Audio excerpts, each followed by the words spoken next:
Welcome. Welcome to St. Francis Gallery. My name is Phil Prima. I'm the owner, director, maintainer, lawn keeper of the gallery. Um, it's a wonderful space. There's something in the building that just feels like there's a spirit that's been left behind when it was functioning as a religious facility, and it feels like it's still here. And art seems to be what um, should also be here as well too. So um, becoming an art gallery, I think, was dictated by the building. The building dictated to me what to do with it. I remember when I was buying it. I remember a couple of questions I was asked about uh, what what was I going to do with it, and the first thought was a roller rink because the floors were so beautiful. But what finally happened was a gallery. And we have such wonderful local artists. The hours we operate uh, are between 10 o'clock and 5 o'clock every Friday, Saturday, and Sunday. The gallery usually starts its yearly opening in mid-April and closes around the middle of December. During my off time, um, I'm spending most of my time using the resources of both the gallery and the sale of the African art and the children's art to sponsor a program in Kenya. So the gallery actually is a proud sponsor of Sawa Sawa Foundation. Was started in the Berkshires by myself and Karen Smith, and it's the spirit as well behind the gallery to serve people, to enable people to build a life for themselves, to inspire people, to capture their talents, their traits, their abilities that are really make them unique.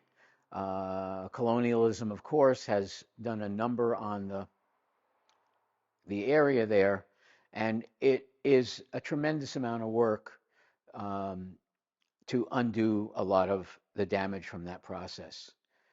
But we've been working there straight for the past 8 years in the same area. Before that, 15 years in Nairobi. But we're seeing a difference, and not only that, but I get a chance to teach the primary school children art, and they have done some, I would say, miraculous artwork as a result of this process. The whole work in Kenya has been a very big learning process. It wasn't easy to do the work without making tremendous amount of mistakes. Anytime you try and give to other people, you're bound to do something that is totally foolish, that doesn't really make people grow, but makes them more dependent. But the artists we have here in the gallery now, you'll probably see some of their work. Um, they're spectacular artists. They give their all, their heart and soul to make the work happen. Most of them have been working for years with very little income coming in. And as the gallery tries to promote them, some of them wind up becoming much more successful. Hopefully, that's our goal most of the time. And the work inspiring. Never ceases to amaze me what comes into the gallery from the artwork in the area. The people are gems. They seem to have a spirit inside that exudes this wonderful source of what is creative in the world. And that is so valuable for any culture, any people. Um, that's why I'm proud to have people's work in the gallery. I'm proud to run the gallery because I think it feeds something that we really can't describe. Uh, People come in here and are amazed at the artwork that Berkshire County holds and the amount of artists that Berkshire County holds and the creative stimulation that they supply. The other thing you might notice is that the artwork contained in this show varies. Um, Sometimes I describe it as scenes from my attic because it has so many different things that you would never think to include. It has art from pre-colonial African countries. It has sculptures. It has collage. It has very unusual works made out of very unusual materials. Works made out of found materials. I've always I've always discovered that when I have an artist that is making artwork out of materials that are usually you're not your typical materials, but things that people would throw away, they have a sense that what they're actually echoing is the fact that in our culture, we do tend to throw a lot of people away and a lot of things away that can be beautiful. Uh, we have work in metal, work in wood, work in stone, paintings on canvas, paper. As I said before, some of the works actually move. We have a giant mobile by Mark Davis, which is a wonderful piece. Um, it its colors and its ability to mesmerize people by just its movement is wonderful. And hopefully, we get to show you a few of the pieces. A piece here that is repurposed rocking chair, mid-century piece that probably was found in the trash, and the person repurposed it into a sculpture that is quite remarkable, considering its early origins. Okay, this is one of our artists in the new show, an artist that has never shown his work before, but was convinced through a decorator to display his work in a gallery, and they happened to pick this gallery. His name is Froilan uh, Vicente. He was a little bit hesitant at first to display his work, but most artists who do fantastic work are always hesitant because it does display a lot of themselves. These whimsical sculptures are Judith Copples. She is a sculptress and also a art and painter in Beckett, and her work has such a playful look to it and an enjoyment that people get from seeing her sculptures. They seem to capture the our funny bone and our sense of humor and the joy that we feel. This is one of the works of our Kenyan artists. There's a place where they get this stone from in the area where we work. It's a very rural area. People live in mud huts. But this is an example of the talent of these people have in making these. These are all done by hand tools. Um, and the work is just exquisite because they have a sensibility that is unbelievable. And over here, we have Jim Singlis's work. He's from Hartsville, Monterey, um, and he has been an artist for years. He's done fantastic work and is just starting to receive the recognition that he deserves. His work has been shown in museums and purchased. Recently, it's been purchased by some very reputable art collectors. Um, his work is mesmerizing. There's something about it that pulls people in. He has a way of capturing humanity. That's one of Brian Di Nicola's oil paintings. He was a master painter, I would say, even when he started primary school. The teachers in Dalton were amazed at his ability in art, and he comes from a very special family. And I think the love and nurturing that his family provides comes out in his respect for people because he decided to paint like Caravaggio, who painted the people in society that nobody else would paint. And he does a beautiful job of focusing on them in their own environment with all of their flaws and all of their assets and all of their abilities. He's a wonderful painter. African art is unique, and I know people have been fascinated with, and it really has been the focus of starting a revolution in art in total around the world. This is an African mask. It's an antique. There's a lot of beautiful work that's been done by carving masks and the work of decorating them and then using them to dance and display some tradition, some celebration. The work next to it is a lot darker. It's actually a bronze from Benin, and the indigenous tribe in that area would collect bronze from the Portuguese and give the Portuguese gold as well as slaves.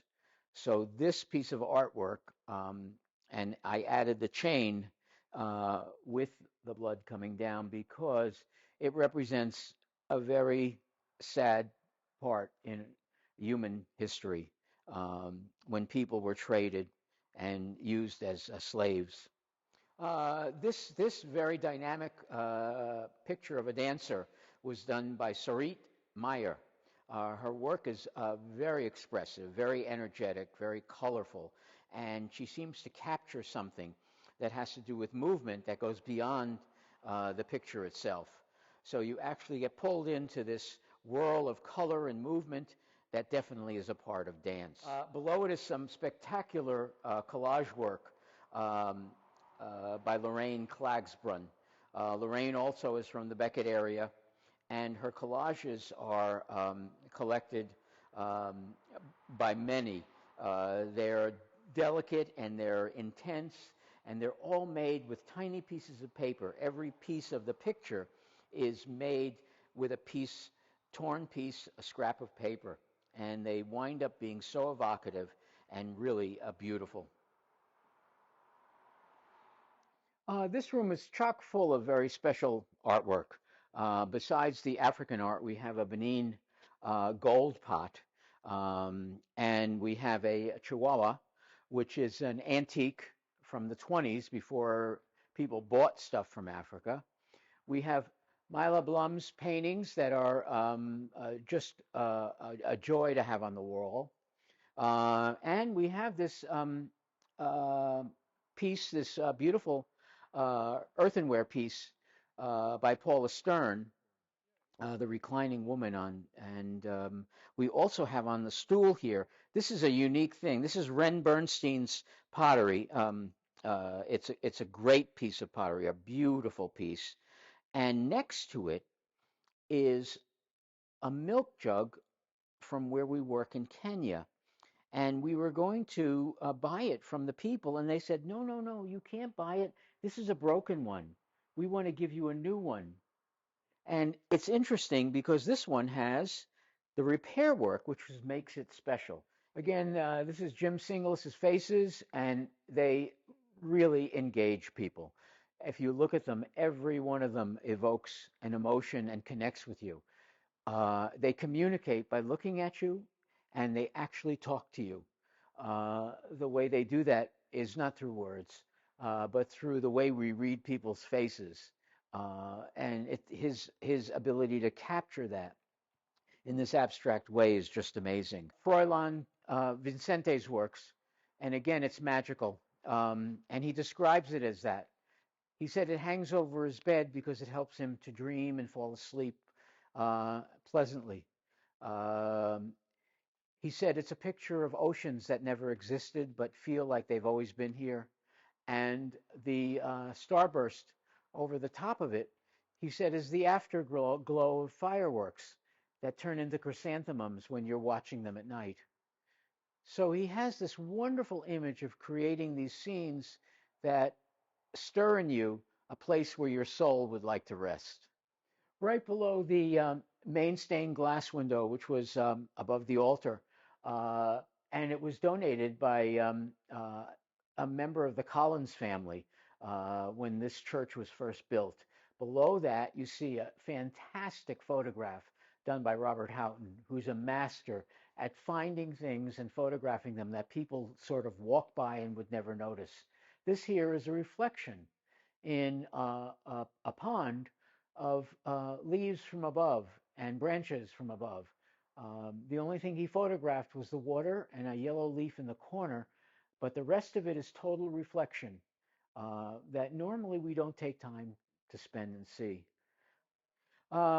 Central in this and very colorful is one of Jonathan Nix's paintings, quite evocative and full of a lot of story that has yet to be told. Surrounding it is Tina Vandewater's beautiful works.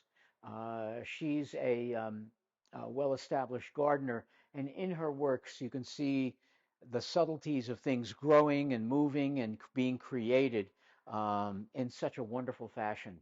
The collage in the middle there is Naomi Grossman's work. Naomi is so talented. She is a multifaceted artist doing wire work, which you saw before, doing paintings, drawings, collage. Um, she also has some beautiful portraits of sunflowers that are on the other wall that are just evocative of Japanese sumi paintings. These are more of Paula Stern's bronzes. They're exquisite works and they're very beautiful. And they're the works that could be in a garden, could be in your home, but they're quite breathtaking. This is another one of Mark Davis's small mobiles. They're usually quite elegant, and this is one of them, and it moves with the slightest breeze. Underneath it is an Ethiopian seat carved out of one piece of a tree. The legs, most African carvings of seats are done entirely out of one block of wood. The legs are not attached, they are part of the carving. Next to them, you see Lorraine Klagsbrun's collage work again, amazing, putting together amazing bits and pieces to create these fascinating views of people and faces and masks. Um, Below that is a Tuareg carving that holds up in the Sahara Desert, that holds up posts from a tent. And next to that, on the other side, is Beverly Barrasa's watercolors that are quite stunning and amazing. Very dramatic work. At the end is Angelo Sinisi's very dramatic, Picasso-esque bronze that is quite a piece. Thank you very much for spending time walking through the gallery with me.